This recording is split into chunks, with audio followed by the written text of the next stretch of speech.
They were the backbone of Hitler's army. Thousands of young men crammed into Panzer IVs, sent to fight from the deserts of North Africa to the frozen fields of Russia. Propaganda showed them as invincible steel warriors, but the truth was far darker. Most crews faced death within months, their tanks burning coffins against Allied firepower. Inside, fear, exhaustion, and claustrophobia consumed them, while discipline and ideology chained them to a lost cause. This is the hidden story of the Panzer IV crews, and the brutal reality they could never escape. When people think of German tanks in World War II, it's usually the massive Tiger or the sleek Panther that come to mind. Yet the Panzer IV was the true backbone of Germany's armored divisions. More than 8,500 were built between 1937 and 1945, making it the most produced German tank of the war. From the invasion of Poland in 1939 to the final stand in Berlin, Panzer IVs were everywhere. This ubiquity meant that if you were a German tanker, your fate was more likely tied to the Panzer IV than to any other machine. The Panzer IV began as a support tank, meant to accompany infantry with a short-barreled 75mm gun. In those early campaigns, it performed adequately against lightly armored opponents. But as the war expanded, the Panzer IV was forced to evolve. When the Wehrmacht crashed into the Soviet Union in 1941, they were stunned to meet the T-34 and KV-1. Suddenly, the Panzer IV's shells bounced harmlessly off sloped armor, while Soviet guns tore through German steel. This prompted a desperate upgrade program. By 1942, the Panzer IV was rearmed with a long-barreled 75mm KWK-40 gun, capable of knocking out the T-34 at range. Its armor was thickened, its tracks widened, its silhouette modified. For a time, it regained parity, even superiority, over Allied medium. But upgrades came at a cost. Each new modification added weight, straining the engine and suspension. By 1944, the Panzer IV was being pushed beyond the limits of its design. It was slower, mechanically fragile, and increasingly vulnerable to enemy firepower. By then, British Fireflies, Soviet IS-2s, and American 76mm Shermans could all kill it with ease. And yet, because it was cheaper and quicker to produce than the Panther or Tiger, the Panzer IV continued to be fielded in huge numbers. For its crews, this reality meant that the Panzer IV became a double-edged sword. It was everywhere, and its gun could still be lethal, but it was also a target. As the war dragged on, crews learned the hard truth. The machine they relied on to shield them was becoming a mobile coffin against enemies who always seemed to have more tanks, more planes, and more shells. The young men who climbed into Panzer IVs were not born killers. Most were products of the Nazi state, molded by the Hitler Youth and fed endless propaganda about the superiority of the German soldier. They were told that the panzer divisions were elite, unstoppable formations that embodied modern warfare. In training depots, instructors drilled into them the idea that they were heirs to the knightly traditions of the past, but now armored in steel and fire. Many entered the war with a sense of invincibility, convinced they were fighting not only for victory, but for destiny itself. Letters home from early campaigns reveal the mindset. In 1939, one tanker wrote proudly to his parents, "We are part of something great, something that will change the world. Our Führer leads us, and nothing can stop us." For many of these young men, the Panzer IV was not just a vehicle. It was the physical embodiment of that promise. To step into it was to step into history. But war has a way of tearing down illusions. Once inside the cramped steel hull, the reality quickly set in. Heat suffocated crews in the desert, frost-bitten hands froze to levers in Russia. Vision was restricted to narrow slits and periscopes. The engine roared so loudly that men shouted themselves hoarse just to be heard, while the constant smell of exhaust and cordite filled their lung. More devastating than the discomfort, however, was the shock of combat. The first time a Panzer IV crew saw a comrade's tank explode into flames, taking friends with it, the propaganda dissolved instantly. The truth became unavoidable. Their tank was not invincible. They were not untouchable knights of a new age. They were young men trapped inside a machine that could kill them as quickly as it could protect them. Survivors often described the psychological whiplash. One moment brimming with confidence, focus, the next staring into the abyss as their formation was torn apart. Many never made it through that first battle. Those who did carried scars, not just physical but emotional, the beginning of years of fear and exhaustion that would define their service. For Panzer IV crews, survival was measured in battles, not years. The five-man team, commander,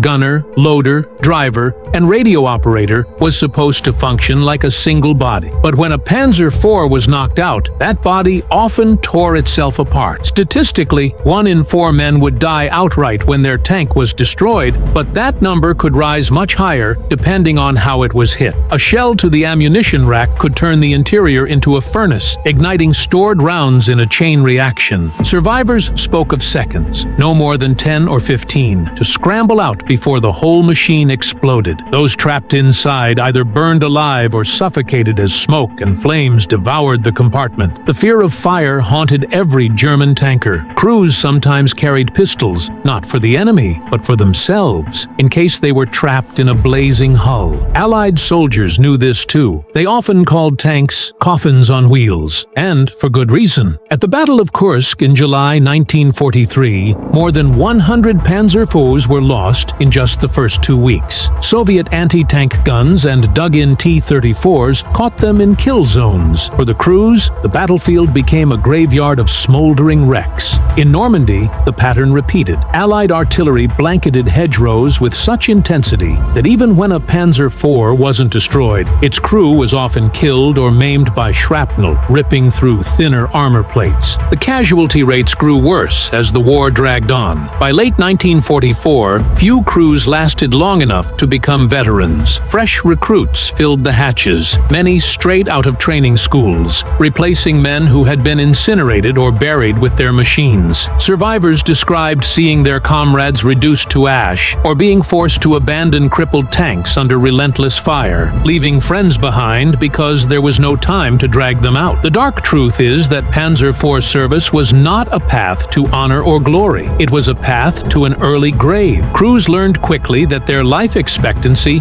could be counted in months, sometimes only weeks, depending on the front. The odds were against them, and each mission felt like rolling dice with death. Despite upgrades throughout the war, the Panzer IV had serious vulnerabilities that weighed heavily on its crews. Early models had armor so thin that even anti-tank rifles and light guns could pierce them. When the Soviets unleashed the T-34 and KV-1 in 1941, German crews were horrified to see their shells bounce harmlessly off sloped armor while Soviet rounds punched through their own. This forced the Wehrmacht to hurriedly rearm the Panzer IV with the long-barreled 75mm gun, which gave it teeth again in 1942. But even then, weaknesses remained. The sides and rear of the Panzer IV never received more than 30mm of armor. For the men inside, this meant living with a constant fear of flanking fire. A single hit from a Soviet 45mm, an American 76mm, or a British PIAT could kill them outright if it struck the wrong spot. Mechanical strain compounded these dangers. The Panzer IV had been designed as a light support tank, not a frontline duelist. With every new layer of armor and every heavier gun, the suspension, transmission, and engine were pushed closer to failure. Breakdowns were common, especially on the vast Eastern Front, where mud and snow chewed up tracks and clogged engines. Crews often spent as much time repairing as they did fighting. A broken-down Panzer IV was a death sentence if the enemy spotted it. Crews had to decide whether to stay and risk being shelled or to abandon their only protection and flee on foot. By 1944, Allied advancements outpaced German improvements. The British Firefly's 17-pounder gun could kill a Panzer IV frontally at long range. The Soviet IS-2, with its massive 122mm gun, could reduce one to scrap in a single shot. Even the upgraded Sherman with a 76mm gun was deadly. To counter this, crews were told to rely on ambush tactics, hiding in forests or hedgerows to strike first. But this strategy only delayed the inevitable. Allied air superiority meant any movement by day risked annihilation from above. By the final year, Panzer IV crews knew the truth. They were driving outdated machines into battles where enemies had every advantage. Each time they buttoned up the hatches, they were climbing into a steel steel coffin,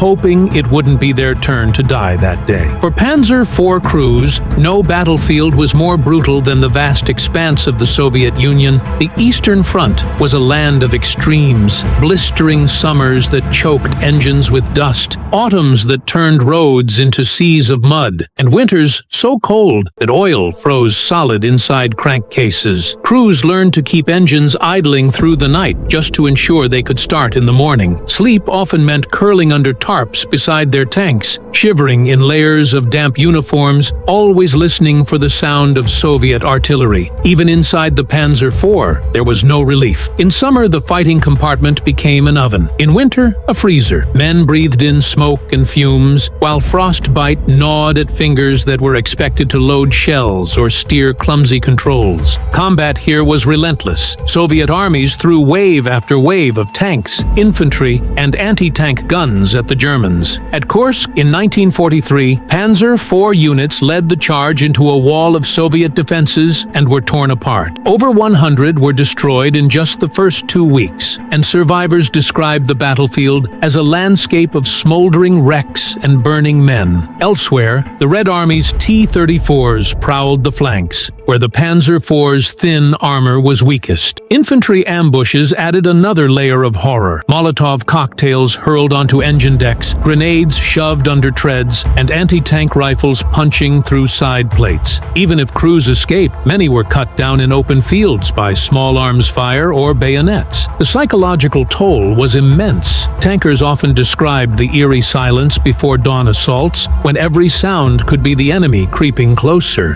By 1944, after years of retreat, morale collapsed. Crews fought not for conquest, but for survival. Each battle, another gamble. A lucky few managed to surrender to the Western Allies when the chance arose, but on the Eastern Front, surrender often meant execution. For Panzer IV crews, Russia was a nightmare of fire, ice, and fear that consumed thousands before the war's end. If the East was defined by extremes of nature and endless Soviet waves, the Western Front was dominated by Allied firepower and the skies above. By 1944, when Panzer IV crews rolled into Normandy, they were no longer hunters, they were prey. Allied forces fielded overwhelming numbers of Sherman tanks, supported by artillery barrages that blanketed entire fields. Worst of all, the Luftwaffe had been driven from the skies. Fighter bombers like the British Typhoon and American P-47 Thunderbolt prowled overhead, their rockets and bombs turning roads into death traps. German crews called them Jabos, short for Jagdbomber, and dreaded the whine of engines above more than almost anything else. Tank-on-tank combat also shifted against them. The standard Sherman was vulnerable, but the arrival of the British Sherman Firefly, armed with the 17-pounder gun, changed everything. A Firefly could destroy a Panzer IV frontally at long range, leaving crews with little chance to respond. In battles like Villers-Bocage, Panzer IVs were wiped out in narrow streets, their burning hulls littering the rubble. Even when German tanks scored kills, Allied reinforcements seemed endless. For every Sherman destroyed, 2 more appeared, supported by airstrikes and artillery barrages that Panzer IVs simply couldn't withstand. Life on the Western Front was also defined by shortages. Fuel was scarce, spare parts rarer still. Crews often fought knowing they had only enough fuel for a few hours of combat before their tanks became immobile targets. Retreating through France, Belgium, and the Low Countries, Panzer IV units were bombarded day after day, fighting desperate rearguard actions. By the Ardennes offensive in late 1944, many of the men inside Panzer IVs were teenagers from the Hitler Youth, barely trained, thrown against seasoned American and British divisions. For Panzer IV crews in the West, every day was survival against impossible odds. They faced superior numbers, superior skies, and the crushing knowledge that Germany's war machine was collapsing around them. If the East broke them with attrition and cold, the West crushed them under sheer Allied might. Either way, the dark truth remained. Panzer IV crews were trapped in a war they could no longer win. For Panzer IV crews, the enemy wasn't the only source of fear. The Wehrmacht's own system of discipline was often just as merciless. As Germany's fortunes collapsed, commanders demanded absolute obedience. Orders to hold positions to the last man were routine, even when ammunition was nearly gone and tanks were surrounded. A crew that abandoned its vehicle without authorization risked being branded cowards or deserters, crimes punishable by death. More than 15,000 German soldiers were executed for desertion during the war, and panzer crews were not exempt. Reports from the Eastern Front detail crews shot by their own officers for retreating from hopeless engagement, while others were dragged before field courts that handed down death sentences within hours. This created a crushing psychological trap. Crews who wanted to survive had to choose between near certain death at enemy hands or possible execution by their own side. Nazi propaganda compounded the pressure, warning that capture by the Red Army meant torture or worse. Posters and speeches portrayed Soviet soldiers as barbaric, ensuring many tankers fought on in desperation even when their situation was hopeless. Goebbels's Ministry of Propaganda pumped constant reminders that surrender was betrayal, and SS patrols enforced it with brutal efficiency. Even in the last days of Berlin, Panzer IV crews who considered abandoning their positions risked being shot by roving squads of fanatics determined to hold the capital at any cost. And yet, not every crew fought to the end. Some found ways to bend the rules, feigning breakdowns or maneuvering westward whenever possible, seeking to surrender to British or American forces instead of the Soviets. A few managed to survive by hiding their tanks, blending into civilian populations, or slipping away at night. But such acts were rare. The majority of Panzer IV crews, bound by loyalty to their comrades and the ever-present threat of punishment, fought until their machines were destroyed or their units annihilated. Their lives were dictated by iron discipline, propaganda-fueled fear, and the grim realization that in Hitler's Germany, dying in a tank was often preferable to being labeled a deserter. While the battlefield inflicted obvious dangers, the conditions inside a Panzer IV were their own form of torment. The fighting compartment was cramped and suffocating, designed with utility in mind rather than comfort. 5 men were packed shoulder to shoulder,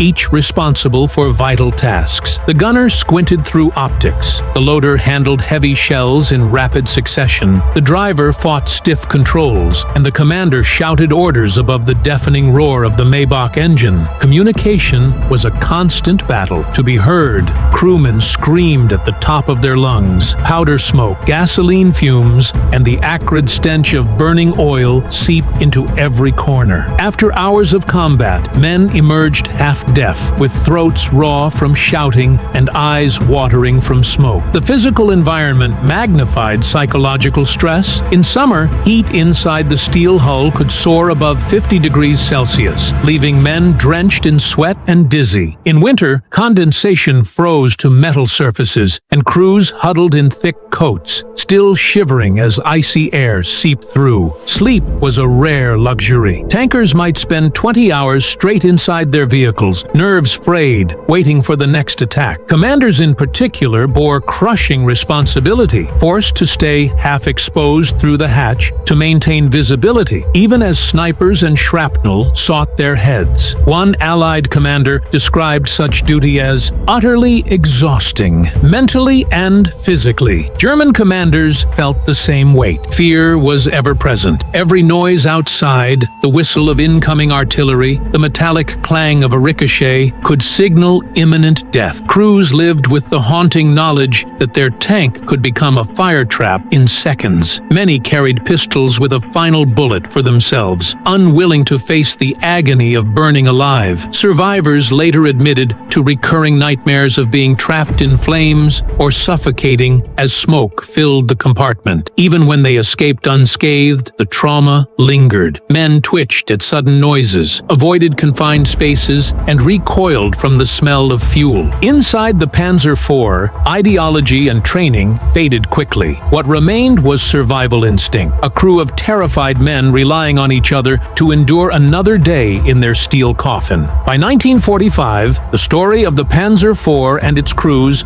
was nearing its grim end. Once the spearhead of Blitzkrieg, the tank had become a relic, outclassed by Allied technology and crushed by sheer numbers. numbers. Crews fought in vehicles that were outdated, underpowered, and desperately short of fuel and ammunition. Yet they were still ordered into hopeless battle, defending Berlin's ruins, stalling Soviet advances in Hungary, or throwing themselves into last-ditch counterattacks during the Ardennes. For many, the final months were a blur of retreat, broken machinery, and the knowledge that Germany's defeat was inevitable. Morale fractured under this crushing reality. Some crews clung to Nazi propaganda, believing in miracle weapons or salvation from Hitler's speeches. Others fought only out of loyalty to their comrades, unwilling to abandon the men who had shared their coffin of steel for so long. But disillusionment spread quickly. Veterans who had survived years of war watched as teenage recruits from the Hitler Youth were crammed into Panzer IVs with only weeks of training. These boys went into combat wide-eyed and came out as smoke rising from burning tanks, if they came out at all. When the final surrender came in May 1945, it was abrupt. One day crews were fighting. The next, they were told to cease fire. Survivors recalled the eerie silence after years of endless battle. Relief mingled with emptiness. Relief that they had survived. Grief for the friends who hadn't. Emptiness because the cause they had bled for was in ruins. For those who fell into Soviet hands, captivity was brutal. Many spent years in labor camps, carrying both physical and emotional scars. Others who surrendered to the Western Allies often fared better, though they too struggled to rebuild lives haunted by nightmares of burning tanks and lost comrades. The Panzer IV crew's legacy is not one of glory, but of suffering. They were not invincible knights of a mechanized age, as Nazi propaganda once claimed. They were young men trapped in a machine that offered no guarantees of survival, fighting for a regime that demanded everything and gave them only death in return. Their story is a reminder that behind every armored silhouette lies human vulnerability, fear, exhaustion, and sacrifice. The dark truth of the Panzer IV crews is that they fought bravely, but for a hopeless cause, their lives consumed in steel coffins scattered across the battlefields of Europe.